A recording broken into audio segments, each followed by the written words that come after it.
Breaking news sa naging laban ni na Alexander Usyk versus Tyson Fury. Pagdating sa mismong laban sa unang round, si Tyson Fury agad ang naging agresibo. Masipag bumitaw ng suntok kay Usyk. Samantalang si Alexander Usyk naman ay pilit na pinapasok si Tyson Fury. Madaling nakakapagbitaw ng suntok si Fury dahil sa laki niya at haba ng galamay niya. Kahit alanganing suntok, madaling natatamaan ni Fury si Usyk. Habang si Usyk naman ay pilit na pinapasok si Tyson Fury. Target din ni Usyk ang katawan ni Fury pero walang talab kay Fury ang body shot ni Usyk. Sa mga sumunod na rounds naman, makikita mo kay Fury na ginagamit niya talaga ang laki niya. Hindi niya kailangan umabante kay Usyk. Ang ginawa kasi ni Fury, ginamit niya ang laki niya para maikutan niya si Usyk. Madaling nakakapagbitaw ng suntok si Fury dahil nag-aabang lang siya kay Usyk. Makikita na gustong daganan ni Fury si Usyk para maubusan ng lakas itong si Usyk. Kaya pinipilit pumiglas nitong si Usyk. Mga solido at malulutong ang mga patama ni Fury kay Usyk. Magaganda din ang mga counter ni Fury. Pero ang kagandahan kay Usyk, hindi siya bara-bara sumuntok. Naging pasensyoso siya sa laban. Kaya itong mga huling rounds, si Usyk ngayon ang mas nangingibabaw ang mga suntok kaysa kay Fury. At pagdating sa round 9, dito na nadali ni Usyk si Fury. Kamuntik-muntikang bumagsak si Tyson Fury. Tinamaan ng 1-2 combination ni Alexander Usyk. Hindi pa man bumabagsak si Fury pero tinawagan na ng knockdown ng referee. At itong mga huling rounds, medyo groggy pa itong si Tyson Fury. Pero hindi na sinayang ni Alexander Usyk ang pagkakataon. Sinugod at pinaulanan na ng mga suntok itong si Tyson Fury. Mas nangingibabaw na ngayon ang mga patama ni Alexander Usyk. Pero nakakasuntok pa rin itong si Fury. Pero hindi na ganun kalakas. Makikita na dinadaan na lang ni Fury sa yakap para makapag-recover. Hindi na rin makapiglas itong si Usyk dahil sa laki ni Fury. Sa round 12, sinugod ni Usyk si Fury. Solid na kumukonekta ang mga suntok ni Usyk hanggang sa umabot na sa decision ang laban. Panalo si Alexander Usyk via split decision sa score na 114-113 pabor kay Usyk. 114-113 pabor naman kay Tyson Fury at 115-112 pabor naman kay Alexander Usyk. Si Alexander Usyk na ngayon ang bagong undisputed WBC, WBO, IBF, Super WBA at The Ring Magazine Heavyweight Champion. At may bagong kartada si Alexander Usyk na 22 wins with 14 knockout at walang talo. Samantalang si Tyson Fury naman ay nalasap niya ang kauna-unahang talo nito sa kanyang professional boxing career na 34 wins with 24 knockout. May isang talo at may isang draw.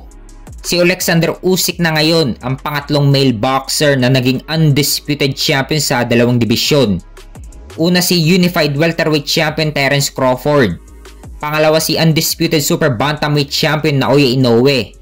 At pangatlo naman si undisputed Heavyweight Champion Alexander Usyk. Sila palang tatlo sa male boxer ang nakasungkit ng undisputed champion sa dalawang dibisyon. Silang tatlo din ang naglalaban-laban sa pound for pound rankings. Kumbaga palitan lang sila ng pwesto sa top 3 sa pound for pound. Una si Naoya Inoue, pangalawa si Terence Crawford, pangatlo si Alexander Usyk.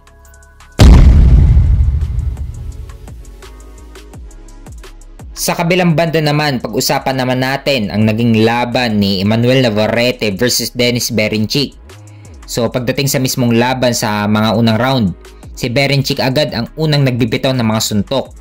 Habang slow starter naman si Navarrete. Direct na kumokonekta kay Navarrete ang mga suntok ni Berinchyk. Wala man power ang mga suntok ni Berinchyk pero nadadali na sa puntos itong si Navarrete.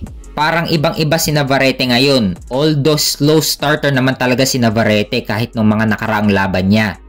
Pero dito talagang malamya talaga si Navarrete. Parang wala sa kondisyon. Ibang-iba yung galawan ngayon ni Navarrete kung ikukumpara mo sa naging laban niya kay Oscar Valdez. Parang nahihirapan na si Navarrete dito sa lightweight division. Hindi ba de kalibre ang nakalaban niya pero nadadali na rin si Navarrete kahit sa puntos lang. Hindi katulad nung lumalaban si Navarrete sa featherweight division. Talagang dominante talaga ang mga laban niya. Samantalang dito sa lightweight division, hindi pa dekalibre ang nakalaban niya pero hirap na si Navarrete. Lalo na kung ilaban mo si Navarrete kila Shakur Stevenson, Vasily Lomachenko at Tank Davis, talagang hindi lang yan ang sasapitin ni Navarrete.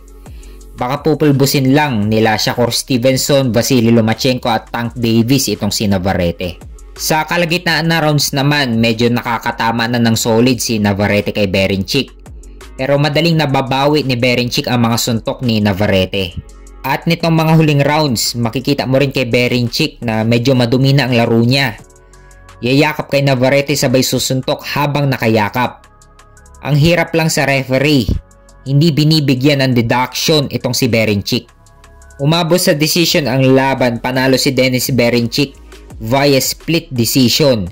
Sa score na 115-113 pabor kay Berinchyk, 116-112 pabor naman kay Navarrete, at 116-112 pumabor kay Berinchyk. Si Denis Berinchyk na ngayon ang bagong WBO lightweight champion at may bagong kartada si Berinchyk na 19 wins with 9 knockout at walang talo. Samantalang si Emmanuel Navarrete naman ay bumagsak ang kartada at nalasap ni Navarrete ang pangalawang talo nito sa kanyang pro boxing career na 38 wins with 31 knockout at may 2 talo. Parang sagad na si Navarrete sa super featherweight division. Mukhang delikado na si Navarrete dito sa lightweight division. Lalo na kung si Tank Davis ang makatama kay Navarrete. Siguradong tulog ang aabutin ni Navarrete.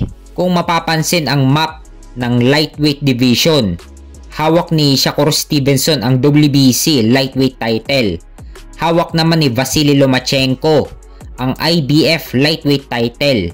At hawak naman ni Tank Davis ang WBA lightweight title.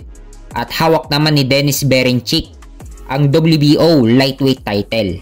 Panigurado, maraming mag-aagawan kay Denis Berinchyk, lalo na yung mga kapwa niya champion sa division. Dahil si Denis Berinchyk ang pinakamadaling kalaban ngayon sa lightweight division.